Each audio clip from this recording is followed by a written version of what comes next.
Hello and welcome to this episode of the podcast on DisabilityPlatform.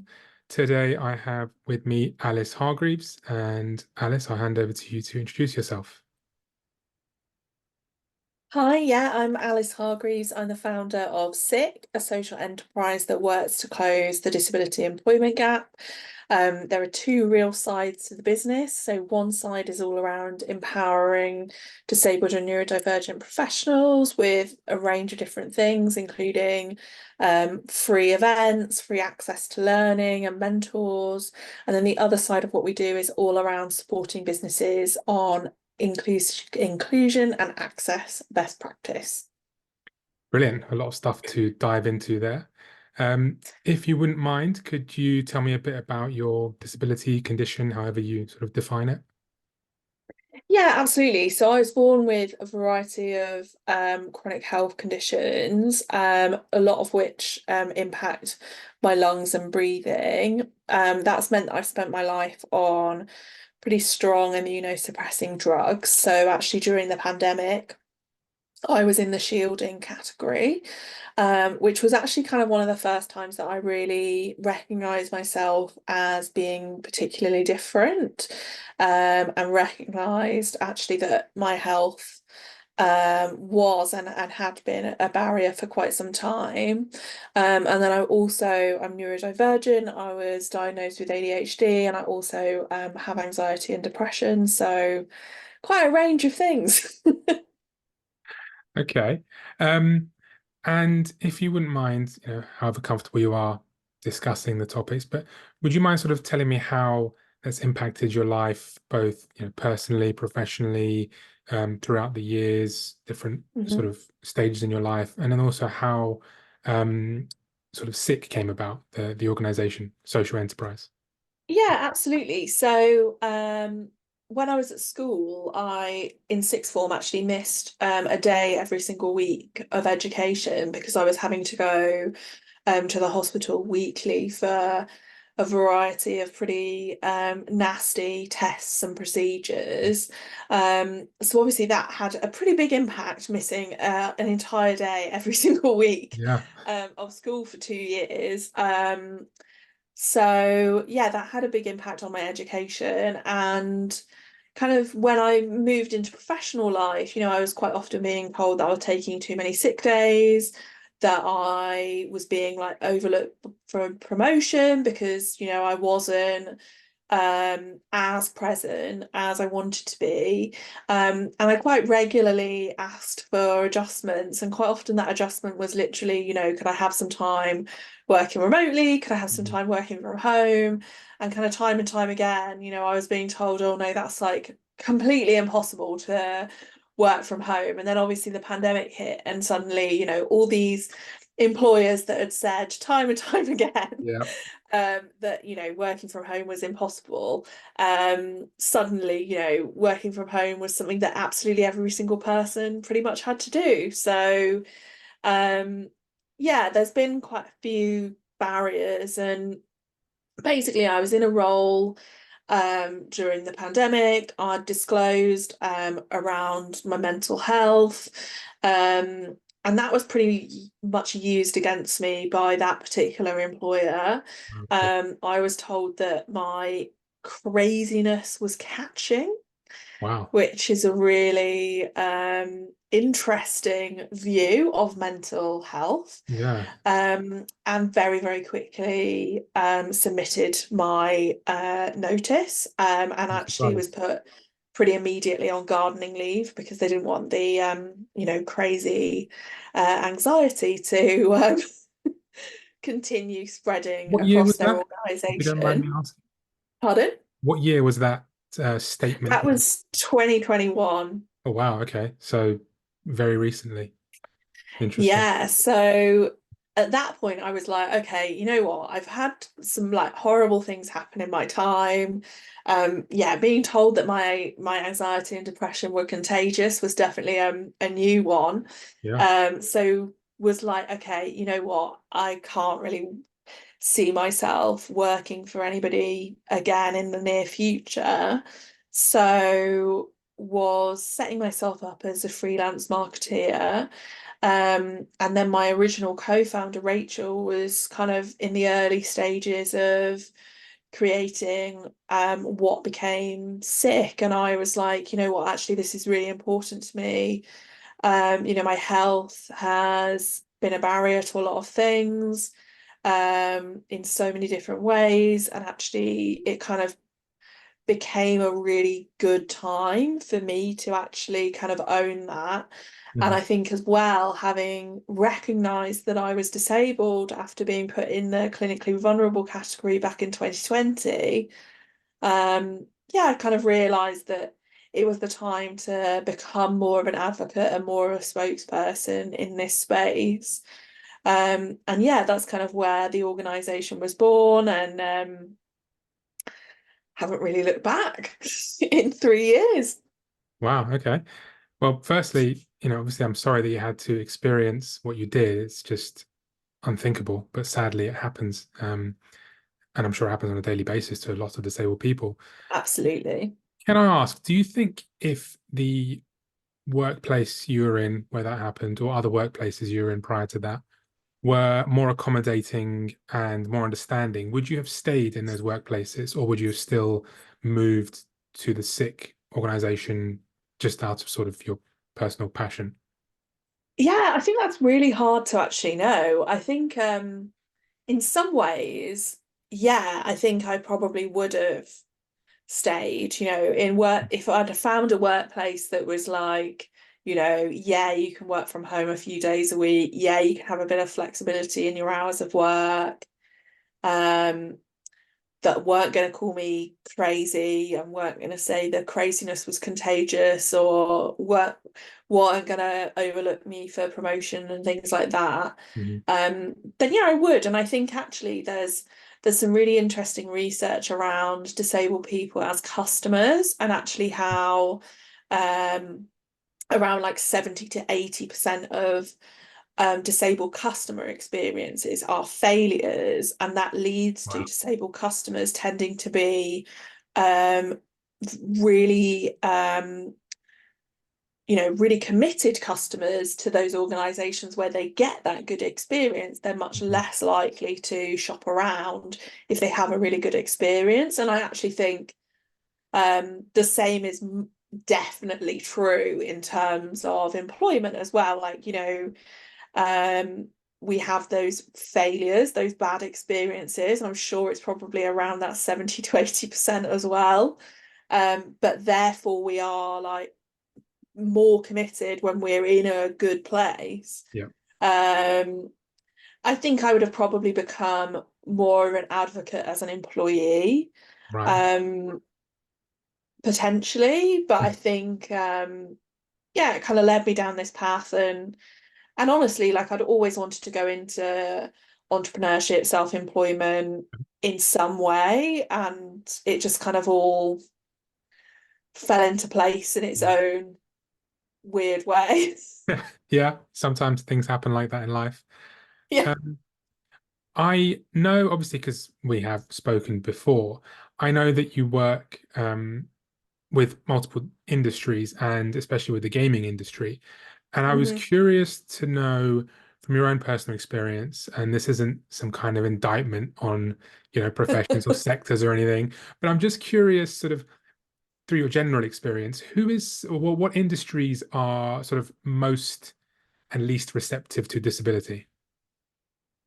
Yeah, I mean, I think the gaming industry are a really interesting industry in general. So they released a report back in 2021. So it was quite fortuitous again that happened to be coming into sort of our early stages at that point, which basically demonstrated that in terms of neurodivergence, they were hiring way above average. And it also threw up that there were some issues in terms of the creative teams tended to be neurodivergent, and the um, people in those kind of more management positions, whether they're project managing or managing a team, tended to be neurotypical, and it was creating a friction. So I think what's been really good about that industry is that they've done that research, done Mm. it quite in depth, recognized that there is an issue, and the studios themselves have kind of gone away and come up with a variety of different ways of addressing those challenges. And a lot of that has been around awareness building and training, which is where myself as an organization comes in and delivering that training. And I think that's really good. I think what we can learn from that is that um, doing that research, finding out that data is so valuable, Yeah. and then actually owning those challenges and looking at addressing them. Now, I'm not in any way saying as an industry, they're perfect, that, Mhm. all of those challenges in the last three years have completely disappeared. But I do think other industries can absolutely learn from that in terms of recognizing that there's a challenge and recognizing that something needs to be done. I think in some ways some of the more old school industries, there's a lot of red tape, there's a lot of hoops to jump through. Um, and big, the bigger the organization, I sometimes think like the more challenge, because one team can maybe do something that's really innovative and really fantastic and really inclusive, but that's not necessarily very easy to like roll out. Right. Um, so I do think that's kind of on the flip side. I wouldn't say it's necessarily like industry specific, but I do think the Mhm. kind of older styles of organization and the larger organizations tend to be where there are a lot of challenges, because um it just takes so long to do things, Yeah. whereas I think what's interesting about the games industry is that although they tend to be really big organizations, they tend to be big global organizations, that the studios themselves actually have some control. Right. So, kind of studio by studio, there's a bit more empowerment to make those changes. It doesn't necessarily have to go through lots of different sign-offs to assign that budget. And I think that makes a big difference. And I think in general, kind of small, medium-sized businesses can make more changes quicker than Mhm. a Mhm. bigger organization. Yeah, no, that makes sense. Um, and on the flip side of that, I also find sort of from my own personal experience that large organizations, they have the benefit of having bigger budgets, and therefore they can implement changes quicker and on a larger scale. Um, and I think that's a great thing. And I think Mm, if they're implementing that and they can implement it so easily, they can kind of be um, you yeah, know, a benchmark, as it were, for other industries to sort of, yeah. take up that I same guess mantle. my challenge against that would be that because they have a larger budget, it almost takes longer for those things to be signed off. And actually, it's a bit of a strange kind of thing. It's like, oh, well, there's so much money that we're going to be investing in this, or we're going to think about it for a really, really, really long time. Whereas I guess, when it's almost like a slightly more agile business with a slightly more agile budget, they're like, okay, we'll spend this money, we'll spend it in the next couple of months. And actually, at least they're starting to make a trickle down impact Mhm. sooner. I mean, they'll have probably both methods will eventually kind of get to the same place, but I guess it's like what's making the impact for disabled people, Yeah, and how quickly that impact's actually coming. Um, but yeah, I agree. Obviously, when there's a big budget and there's a lot of more resource, and there can be employee resource groups and net employee networks, like that's the benefit of a big yeah, company. There's mm, all of that. Um, but yeah, I mean, I think like realistically, like no organization is perfect. It's just how quickly can even a bit of change happen, and that's where I think the important work is happening. It's where those small bits of small changes can be made Hmm. to move forward, really. And it's just such a complex topic, and every organization approaches it differently. And I think it's just one of those things that, once organizations sort of showcase what they're doing and other organizations can see that and, probably replicate the same thing within their business and hopefully kind of become a catalyst, as it were. So moving Yeah. on from organizations, you said you work with disabled individuals, Mhm. to equip them and get them ready for the workplace. Tell me a bit about that. Yeah, so it's really varied. When we actually first started out, we were really lucky in the sense that we found a bit of a sweet spot at the time with DWP. So we were able to get some funding to provide people with between 3 and 6 months long traineeships. And then we were getting like a bit of a kickback if we were helping people specifically into either full-time education or into employment. But sort of DWP's had a bit of a change of direction, and um, we also recognised that that wasn't a particularly scalable model. Right. So now we really try and empower people through information as much as possible. So we have an e-learning platform which has 4 completely free, accessible programs. One is looking at work, so looking at things like CVs, interview skills, cover letters, talking about career gaps, asking about adjustments in work. The other is focused on entrepreneurship and self-employment, which for so many disabled people is actually the most accessible option. And then 2 are focused on specific careers and kind of giving insight into each of those careers. We also run monthly career clinics, which are like a drop-in session. People come with a challenge that they're currently facing, either in work or getting into work, or at any stage in their career. And as a kind of group, we talk through those. And what's really nice is people bring, their own insights into sort of helping others. And then we also support people into like mentorship arrangements. And then we have a kind of variety of other resources on our website. So we try and do a lot with not very much. Well, they all sound like amazing resources, and I'm sure a lot of disabled people would find that all very useful. And all links to everything will be available, in on at the bottom on the website everywhere. So if anyone wants to access that platform, they can.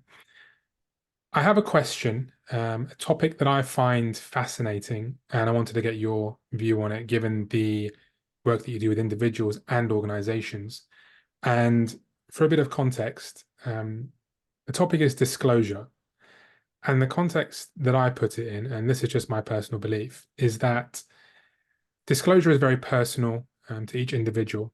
And I find that organizations' reactions to the disclosure is not out of malice, more out of potentially ignorance or fear.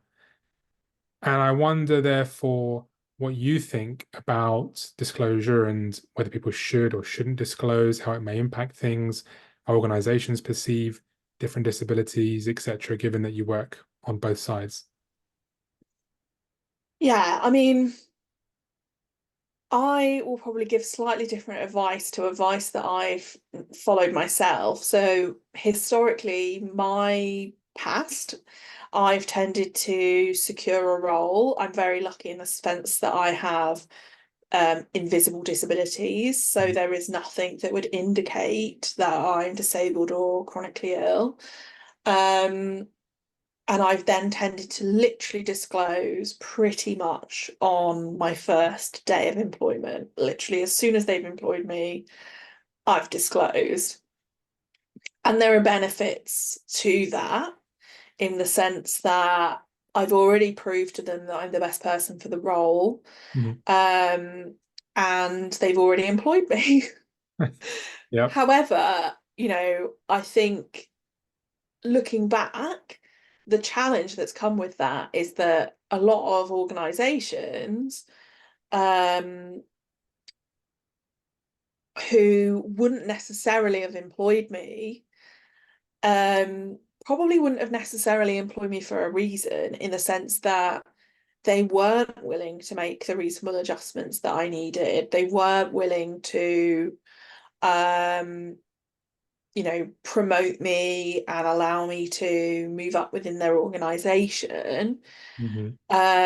And would it have made my job hunt even harder? Absolutely. But actually, would I have potentially ended up with a few better employers? Then, yeah, I might have.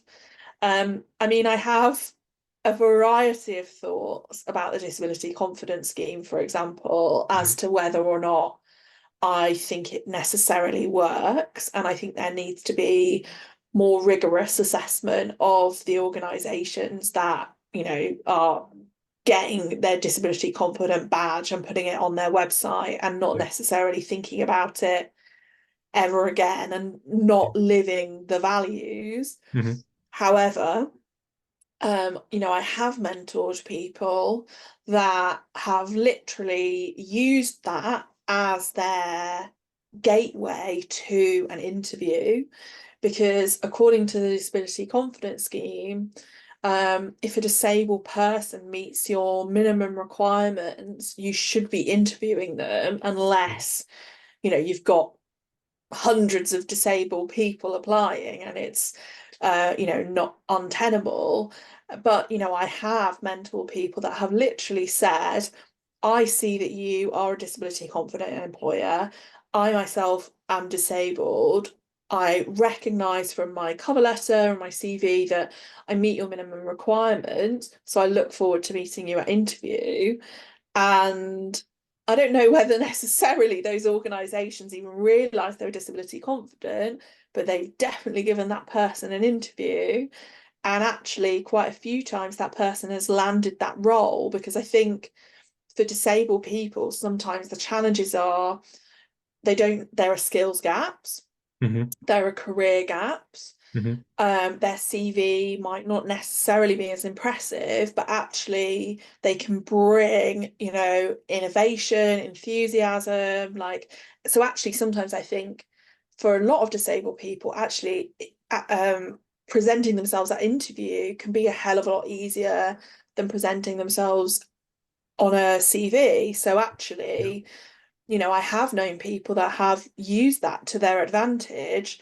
And what's been really good about that is that immediately those conversations around adjustments at interview, throughout onboarding, like all of those things are Yeah. already happening. And in some ways, it does create a more long-term relationship between the Hmm. employee and the employer. Um, but, I know full well how scary that is to do.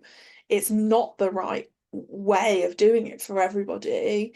And, have I asked for adjustments in the past and had them thrown back in my face? Absolutely. So it's a real challenge. And I think until we're at a point where organizations are held to a bit more of an account in terms of, you know, are you disability confident really? Are you actually, following basic Equality Act measures? Yes or Yeah. no? Like all these things actually, we don't know. But I do think, yeah, there can be those advantages sometimes, but sometimes it might not work. It's almost an impossible situation, because on the plus side, yeah, okay, if you disclose to an employer really early on and they don't even interview you because you're disabled, have you dodged a bullet? Mm. I don't know. Like most times, probably you have. Yeah.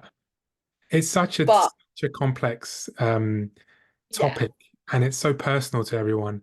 And it's yeah, fascinating to hear your view because obviously you are involved on both sides of the disclosure, as a disclosor and disclosee, as it were. Um, Yeah. and yeah, I have my own sort of take on the disability confidence scheme, both positive and negative. But I think Yeah. I'll do And I a think separate video on that with maybe a compilation of a lot of different people's I one-line think statements. yeah, I mean, I think we all have like we see the pros and cons of disability confident. Like it's not a perfect scheme. It's not designed by disabled people for disabled people, which is what it really needs to be. Um, but at times, some of my mentees have used it to their advantage Mhm. and it has successfully landed them roles. But obviously there's that fear, isn't there? Like, is it Yeah, going to take me even longer to land a job and I need money exactly. now? Yeah, Like, we're all human, we all need a basic, income. yeah, yeah. So, That is again um, another thing to consider. It's there are so many considerations around disclosure. It's almost a minefield when really in today's society it shouldn't be at all. yeah. And I think as well, like, I actually have a friend who kind of did the Alice method, I guess, of not disclosing, not disclosing, not disclosing, disclosed on their first day in a role and was told by their manager in like a very um unarticulated way that they'd lied to them, that basically, Mhm. like, by Okay. them not disclosing that they were a liar and that trust was broken, which, I mean, it's never happened to me, but on a Yeah. first day in a role, Ridiculous. like, it's absolutely horrendous. And there is no lying there, you haven't, it's about being comfortable in what you want to share but Exactly. but Yeah. also like very scary that an employer can turn around and go, oh well, you lied to me. Like, I mean, that's horrendous. Yeah. Like, And that's it's what I an mean about. interesting topic. I feel like we could Yeah. talk about it forever. Next episode, we'll talk exclusively about it. One last question, because we're running short on time. Tell me about how people can get involved in mentee mentor um, thing that you have going on. Yeah, absolutely. So we're always looking for people to volunteer their time to help run our career clinics or mentor people. The best thing to do is just to simply drop us an email via hello@sicofficial.co.uk or to fill out our contact form on our website.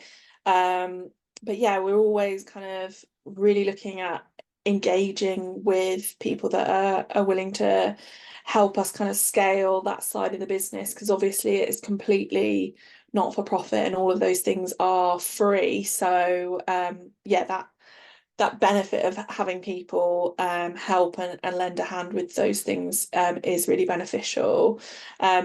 We'll have this on the links, but there are kind of two websites. So there's sicofficial.co.uk, which is all of our services and consulting for businesses, and then there's SIC Learning Hub, which has got Okay, all of the variety of free resources for disabled and neurodivergent professionals. So yeah, there's brilliant. a lot.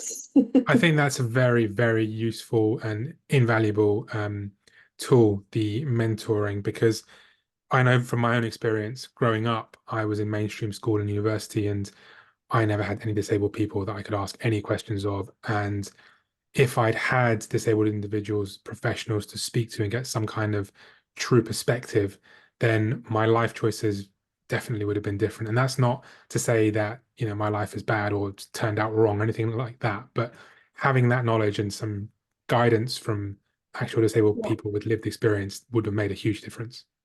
And I think as well, like, I'll be honest, like there's so much stuff that I, spur now that I did not know even a year, 2 years, 3 years ago.